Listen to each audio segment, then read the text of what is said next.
A palavra de Deus que nós estamos ouvindo hoje, ela é para nós uma palavra de exortação.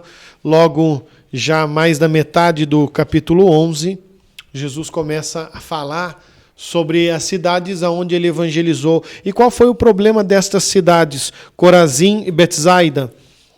Porque nessas cidades Jesus realizou muitos milagres, principalmente em Cafarnaum, não tanto em Tiro e Sidônia, mas em Cafarnaum sim. Inclusive, Cafarnaum era a cidade onde Jesus residia, a casa de Pedro, muita coisa aconteceu em Cafarnaum. O problema é que em todos esses lugares onde Jesus passou, as pessoas tinham um grande problema. Se nós paramos para ver a vida de São Camilo de Leles, é isso que Camilo de Leles vai encontrar quando sair e passar a encontrar com o grande santo que vai lhe acompanhar, São Felipe Neri. Se a gente parar para fazendo um adendo aqui, São Camilo de Leles, ele era da família dos nobres de Leles. Família nobre, foi muito rico, ele foi militar. Porém, por conta da vida militar, ele viveu uma vida muito desregrada. Quando a gente diz desregrada, vamos dizer assim que, desculpa de usar um termo assim, mas São Camilo de Leles viveu o que a gente chama de vida de esbórnia. Ele viveu na esbórnia, literalmente. Então, o que acontece? São Camilo de Leles, em uma das guerras onde ele vai lutar, ele fica doente, é internado em um hospital, e lá ele começa um processo profundo de conversão. Saindo do hospital, já um pouco melhor, ele recebe parte da herança que vinha da sua família nobre, gasta tudo em jogos, mulheres, e perde tudo, delapida todos os bens da família. Então ele vai se refugiar no convento dos frades capuchinhos. Ele é recebido lá, porém ele adoece novamente. E adoecido novamente, ele é levado ao hospital, chamado Hospital dos Incuráveis. Lá ele vai conhecer São Felipe Neri. É Felipe Neri que vai transformando a vida dele em duas realidades, que Tiro e Sidônia não viam, que Betsaida e Corazim não perceberam, que Cafarnaum não viu. A primeira delas é aprender a abraçar ao sofrimento, como ele se apresenta na nossa vida. É engraçado que Felipe Neri vai ensinar a Camilo de Leles a não se acostumar a estar na presença de Deus. É sempre um ato grandioso estar na presença de Deus. Por isso, quando ele participava da Santa Missa, dizia-se que ele se sentia como se ele estivesse adentrando a cada Santa Missa ao céu. Então ele nunca se acostumava em receber a comunhão. Em cada comunhão ele fazia com um ato de piedade, de devoção, de amor, porque era como se fosse a primeira, a última e a única comunhão que ele iria receber. Ordenado sacerdote, anos depois, ele vai fundar a congregação dos padres camilianos, ou padres ministros dos enfermos, que tem o nome e apelido de camilianos, por conta do seu fundador. E é interessante que São Camilo, ao fundar a ordem dos camilianos, eles vão se dedicar aos enfermos, aos mais pobres entre os pobres. Qual foi o problema dessas cidades? Se acostumaram a estar na presença de Deus. É como você, que agora participa da missa pela internet. A gente vê muita gente falando com a gente no chat que sente falta da Santa Missa, que gostaria de receber a comunhão, que queria isso ou queria aquilo outro, e se coloca de várias formas.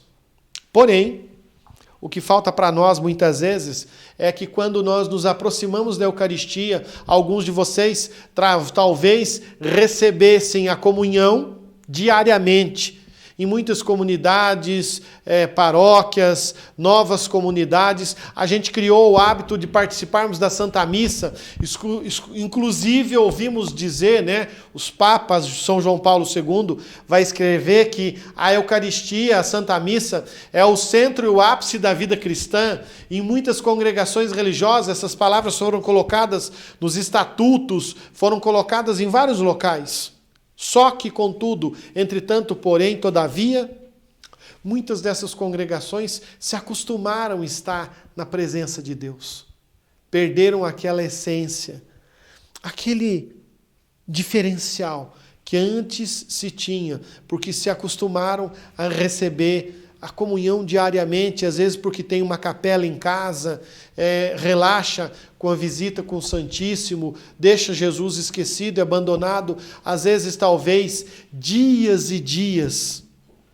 E aqui a palavra de Deus, ela mostra para nós estamos sendo convidados por Deus a não nos acostumarmos a estar na sua presença. A celebrarmos e a vivermos a Eucaristia como se ela fosse única. E aqui é interessante que, desculpe, irmão, ato de piedade não é demorar a Santa Missa. Ato de piedade é saber bem o que está se celebrando. É nós podermos estar vivendo bem o sacrifício da Eucaristia. É nós participarmos da missa como se nós estivéssemos realmente nos aproximando do Calvário e chegando ao final da Eucaristia, alcançando a ressurreição de Jesus. Porque recebemos seu corpo e seu sangue. Que nós possamos, assim como São Camilo de Leles vai aprender com o grande São Felipe Neri, a abraçar esta cruz com alegria, mas não se acostumar a estar na presença de Deus. Era esse o diferencial deste grande santo. E que às vezes talvez possa ter se perdido ao longo dos anos, com o passar do tempo. Que nós possamos nos aproximar da Eucaristia desta forma, desejosos de que a Santa Eucaristia não seja algo de costume, mas seja algo único que vivenciamos a cada dia. Independente de eu estar na presença, na igreja ou em casa, pela internet, como você se encontra, que nós possamos estar diante da presença de Deus de coração. E ao se aproximar da Eucaristia a próxima vez, nunca imagine que você está recebendo um pedaço de pão. Nós estamos recebendo a Deus. Por isso eu até gosto da irmã Kelly Patrícia. Ela fez uma música, né? Quem como Deus, quem como Deus, que era para São Miguel Arcanjo. E eu tinha uns coroinhas na paróquia, e quando essa música fazia muito sucesso, um dos coroinhas, eu gostei dessa versão que ele fez. Ele falava para mim assim, ele entrava cantando sempre, né? E a gente cantava, quem como Deus, quem como Deus, quem como Deus. Ele dizia, quem come Deus, quem come Deus, quem come... Aí a gente respondia, eu como Deus. Porque ele tinha aquela visão. Apesar de ser pequeno, o coroinha tinha a noção que ele comia a Deus. E ele falava sempre 3 vezes, quem come Deus, quem come Deus. E aí ele respondia para ele mesmo, eu como Deus, eu como Deus, eu como Deus. Porque ele tinha a noção, talvez na sua mentalidade infantil, de que ele não estava recebendo um pãozinho, mas estava recebendo a Deus. Hoje eu queria que você, assim como o Camilo, talvez convidasse Jesus a entrar na sua casa. Tenho certeza que se talvez ele tivesse essa oportunidade que você tem de ter a missa dentro da sua casa, mesmo que pela internet, ele faria isso. Que a minha casa, Senhor, hoje seja o seu sacrário, que o meu coração seja o tabernáculo, que os meus olhos sejam a sua luz, que os meus lábios sejam a porta aonde sai o louvor a ti. Louvado seja nosso Senhor Jesus Cristo. Para sempre seja louvado.